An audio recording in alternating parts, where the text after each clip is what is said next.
حضرت آدم علیہ السلام کی پیدائش سے وفات تک تفصیل کے ساتھ۔ حضرت آدم علیہ السلام اللہ تعالیٰ کے پہلے نبی اور تمام انسانوں کے جد امجد ہیں۔ آپ کا واقعہ قرآن مجید میں مختلف مقامات پر بیان ہوا ہے، جس میں انسان کی تخلیق، آزمائش، توبہ اور ہدایت کا پیغام موجود ہے۔ تخلیق کا اعلان۔ اللہ تعالیٰ نے فرشتوں سے فرمایا، میں زمین میں ایک خلیفہ بنانے والا ہوں۔ فرشتوں نے عرض کیا، کیا آپ ایسے کو پیدا کریں گے جو زمین میں فساد کرے اور خون بہائے؟ اللہ تعالیٰ نے فرمایا، میں وہ جانتا ہوں جو تم نہیں جانتے۔ یہ اعلان اس بات کی دلیل تھا کہ انسان کو زمین پر ایک خاص مقصد کے لیے پیدا کیا جا رہا ہے۔ مٹی سے تخلیق۔ اللہ تعالیٰ نے حضرت آدم علیہ السلام کو مٹی سے پیدا فرمایا۔ مختلف روایات کے مطابق زمین کے مختلف حصوں کی مٹی لی گئی، اسی لیے انسانوں کے رنگ، مزاج اور طبیعتیں مختلف ہیں۔ پھر اللہ تعالیٰ نے اپنے حکم سے ان میں روح پھونکی اور وہ زندہ ہو گئے۔ علم کی فضیلت۔ اللہ تعالیٰ نے حضرت آدم علیہ السلام کو تمام چیزوں کے نام سکھائے، پھر فرشتوں کے سامنے ان چیزوں کو پیش کیا اور فرمایا کہ اگر تم سچے ہو تو ان کے نام بتاؤ۔ فرشتے عاجز آ گئے۔ حضرت آدم علیہ السلام نے سب کے نام بتا دیے۔ یوں اللہ تعالیٰ نے علم کی فضیلت ظاہر کی۔ فرشتوں کا سجدہ اور ابلیس کا انکار۔ اللہ تعالیٰ نے حکم دیا کہ سب فرشتے آدم علیہ السلام کو سجدہ کرے۔ یہ تعظیمی سجدہ تھا۔ سب نے سجدہ کیا، سوائے ابلیس کے۔ ابلیس نے تکبر کیا اور کہا، میں آگ سے بنا ہوں اور یہ مٹی سے۔ اسی نافرمانی اور غرور کی وجہ سے وہ مردود اور شیطان بن گیا۔ جنت میں قیام اور حضرت حوا علیہ السلام۔ حضرت آدم علیہ السلام کو جنت میں رکھا گیا۔ ان کی تنہائی دور کرنے کے لیے اللہ تعالیٰ نے ان کی پسلی سے حضرت حوا علیہ السلام کو پیدا فرمایا۔ دونوں کو جنت میں رہنے کی اجازت تھی، مگر ایک درخت کے قریب جانے سے منع کیا گیا۔ درخت کا واقعہ اور زمین پر نزول۔ شیطان نے وسوسہ ڈال کر انہیں بہکایا۔ انہوں نے درخت کا پھل چکھ لیا۔ اس پر اللہ تعالیٰ کا حکم ہوا کہ وہ زمین پر اتار دیے جائیں، لیکن حضرت آدم علیہ السلام نے فوراً توبہ کی۔ اے ہمارے رب، ہم نے اپنی جانوں پر ظلم کیا، اگر تو ہمیں نہ بخشے اور ہم پر رحم نہ کرے تو ہم خسارہ پانے والوں میں سے ہوں گے۔ اللہ تعالیٰ نے ان کی توبہ قبول فرما لی۔ زمین پر زندگی۔ زمین پر حضرت آدم علیہ السلام نے کھیتی باڑی کی، محنت کی اور اللہ کی عبادت کی۔ وہ اللہ کے نبی تھے اور اپنی اولاد کو توحید کی تعلیم دیتے رہے۔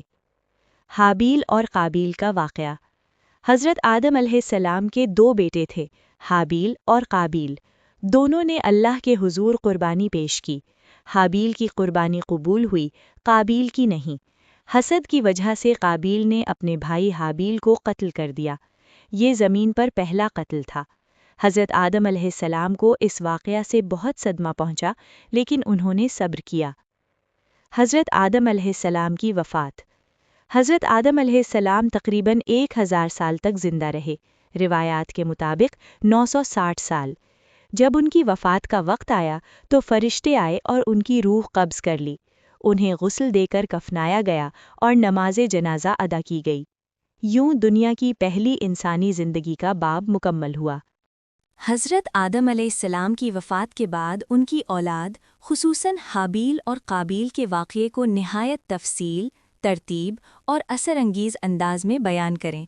بیان قرآن مجید سورۃ المائدہ آیات 27 تا 31 اور معتبر اسلامی روایات کی روشنی میں ہو۔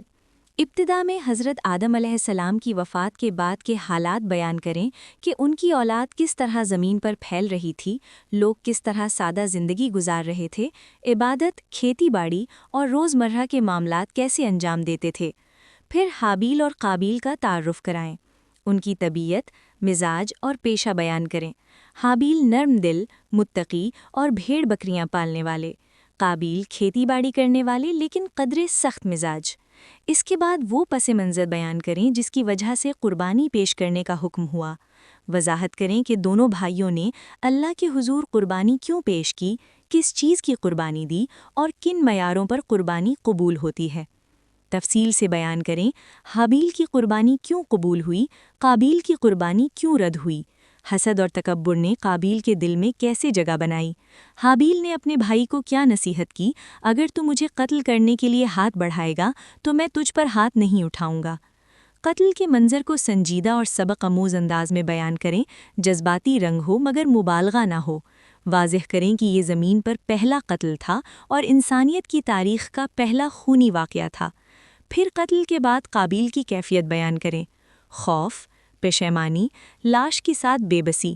کوے کے ذریعے دفن کرنے کا واقعہ مکمل تفصیل سے بیان کریں کہ کیسے اللہ تعالیٰ نے ایک کوا بھیجا جو زمین کو رید کر اپنے مردہ ساتھی کو دفن کر رہا تھا، اور قابیل کو احساس ہوا کہ وہ اپنے بھائی کی لاش سنبھالنے میں بھی عاجز ہے۔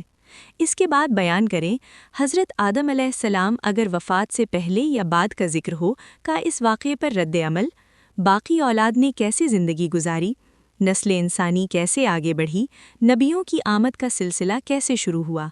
آخر میں گہرے روحانی اور اخلاقی اسباق شامل کریں۔ حسد انسان کو ہلاکت تک پہنچا دیتا ہے، تقوی قربانی کی قبولیت کی اصل شرط ہے، قتل پوری انسانیت کا قتل ہے، شیطان انسان کو کیسے بہکاتا ہے، صبر اور تقوی کا مقام کیا ہے۔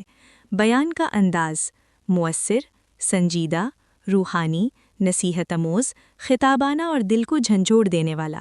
اختتام پر حاصل کلام اور امت کے لیے پیغام شامل کریں۔